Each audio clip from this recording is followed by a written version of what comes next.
Okay, so Wednesday at Goodwood is probably the best day in terms of the quality that's on offer. The Group Sussex Stakes has been for a long time now one of the races that sort of crowns future stallions. It's the milers of the years gone by. You know, obviously Frankel. Obviously, you know, we've seen huge successes in his races, Two Down Hot, and you know, it's one of those races where we really look forward to seeing the 3-year-olds taking on the older horses. Mahatha was brilliant last year too. It's been in the run up to this, we were all looking forward to the Poetic Flare Palace Pier clash. That's now off the cards. Poetic Flare will be a pretty short price on the back of a sensational beginning and early summer season that he's had for Jim Bolger. But is there anything to upset this horse's chances, Tom? Do you think he will be a worthy favourite? What's your angle into this race? Well, coming into this race, say 2 weeks ago, I was all over Palace Pier, and I was getting ready for this podcast, and I was going to hype up Palace Pier and say he's going to beat the 3-year-old Poetic Flare. Unfortunately, Palace Pier's, missing the race. We're denied the clash that everyone wanted to see.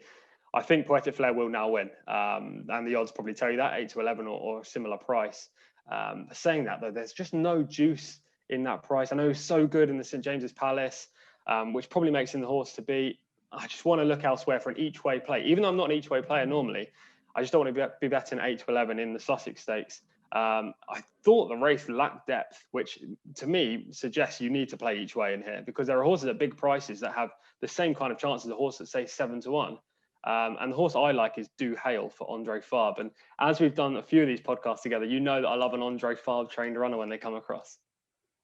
Yeah, talk to me about him, because he's a 5-year-old now. He's been around. He's ultra consistent. Like, the form figures read so well for him. There's plenty of 2s and 1s there. But obviously it's French form, and it's difficult for us to weigh up in terms of what we know from the UK and Ireland. What it looks like is that he probably prefers a bit of give in the ground. And also, he's been running over trips a little bit shorter than this. He's probably can be considered a bit more of a speed horse. So what is it about what he's been doing recently that you've been impressed with? Well, as you mentioned, it's his consistency.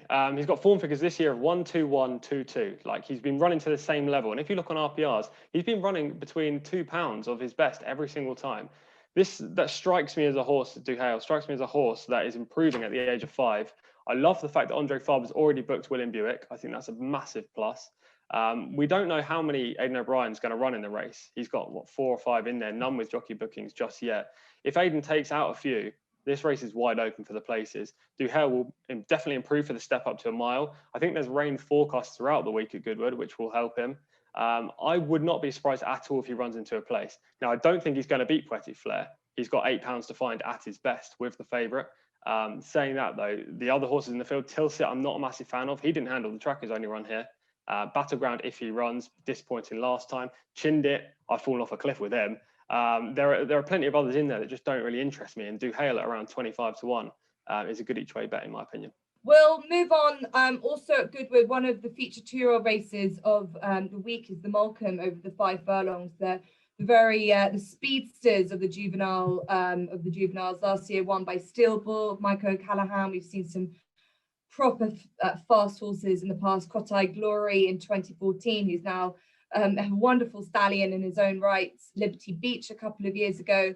I looked through this race, Tom, and I was trying to find something that was like an obvious standout that would come into this at a short price.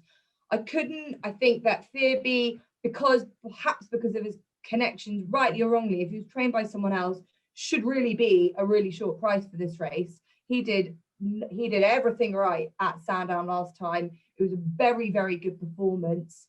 You can't really find a negative against that. But there isn't something that I'm overly excited about. I'm not sure if Gabas will come into this so quickly after the super sprint. What are your thoughts on the race? Well, you've mentioned the 2 dangers to my selection in Fearby and Gabas. I thought they were the 2 standouts on what they've shown to date. Steel Bull last year in the Malcolm kind of broke the mould. Previously, you'd want a horse that run really well in one of the 2-year-old races at Royal Ascot, potentially lost. Most of them finished like between 4th and 7th at Royal Ascot, and then came into this race and won slightly easier heat. But Steel Ball came into this race off just a maiden victory and bolted up. I'm hoping it's going to be kind of the same this year. As you mentioned, there's no real standout, especially from what we've seen at Ascot. And I quite like Swayze in here for Martin Mead. Now, first time up at Nottingham, he was extremely green. He missed a kick. He raced without cover from gate one, which is in towards the middle of the track. You want to be stand side at Nottingham on the sprint track. And he just never really showed. But next time up, he was just really impressive, much more professional. And he improved like Martin Mead's juveniles do from first to second run. He broke well, which was a big surprise, I thought. I thought he was going to miss the kick again. He led the field, showed professional temperament out in front. And I know he wondered under pressure, but the fact that he kept finding and fended off a good horse in Sassy Rascal really impressed me. They went slow early, so he was potentially helped by the shape of the race. But he seems a horse that is improving at a good rate of knots. Hopefully it's going to be the same jump from second to third start as it was from first to second. And also, Martin Mead's team is really on form at the moment. He saddled a really good maiden winner at Sandown on Thursday. I was at the track. Zechariah, I think it was called. Very impressive. He had a good horse run today, but beaten by an even better horse at Ascot in Eraz. I think his horse is called Buoyant. Martin Mead's trained horses are really improving at the moment. He's got them in good nick, and I'm hoping that Swayze can make it 2 from 3 in his career by winning the Malcolm.